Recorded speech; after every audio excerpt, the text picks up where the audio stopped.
আজকে বন্ধুর সাথে প্র্যাঙ্ক করতে গিয়ে ওর কাছে যে মার খেতে হবে সেটা আমি কখনোই ভাবতে পারি। গল্পটা তোমাদের প্রথম থেকেই বলি। হ্যাঁ, আমার হাতে দেখতে পাচ্ছ দুটো লজেন, আর এই লজেন দুটো দিয়ে বন্ধুর উপর আজকে প্র্যাঙ্ক করব। তাই জন্য লজেনটার উপর থেকে প্লাস্টিকটা খুলে নিলাম, এরপর নিজে একটু খেয়ে লজেনটাকে গুঁড়োতে একটু চুবিয়ে নিচ্ছিলাম। গুঁড়োতে চুবানো হয়ে গেলে এবার আমি লজেনটাকে রাস্তার পাশে কিছু ছাই দেখতে পেয়ে তাতে মিশিয়ে দিলাম। তারপর দেখতে পেলাম আমার লজেনটা কালারই পাল্টে গেছে। এরপর আমি চলে আসলাম একটা গরুর গোয়ালে, আর যেখানে ছিল তাতে চুবিয়ে দেখলাম লজেনটা দিয়ে বিরক্তিকর একটা গন্ধ বেরোচ্ছে। তারপর আমি লজেনটা নিয়ে চলে গেলাম একটা নর্দমাতে। লাস্ট এবার নর্দমার জলে চুবিয়ে বন্ধু যাতে না বুঝতে পারে তাই জন্য ভালোভাবে লজেন্সটা ধুয়ে নিলাম। এবার বন্ধুকে খাওয়ানোর পালা, তো চলো দেখা যাক কি হয়। তো গাইস, আমার বন্ধুটা এদিক দিয়ে আসছে, বুঝলে তো?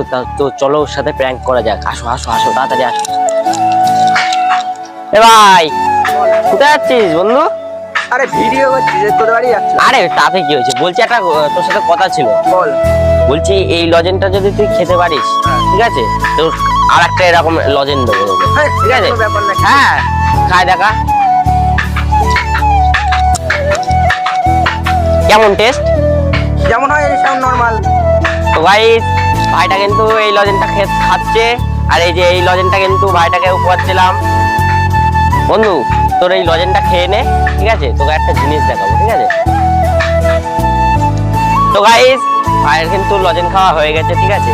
তা ভাইকে আসল ভিডিওটা দেখাই। এই না,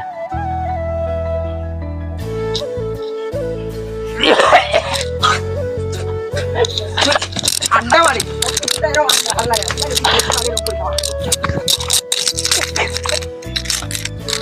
তো ভাই আমার বন্ধু কিন্তু প্রচন্ড রেগে আমাকে মেরেই দিল। তো তাড়াতাড়ি সাবস্ক্রাইব করো যাতে ওর রাগটা কমে যায়। আমি এখন যাই।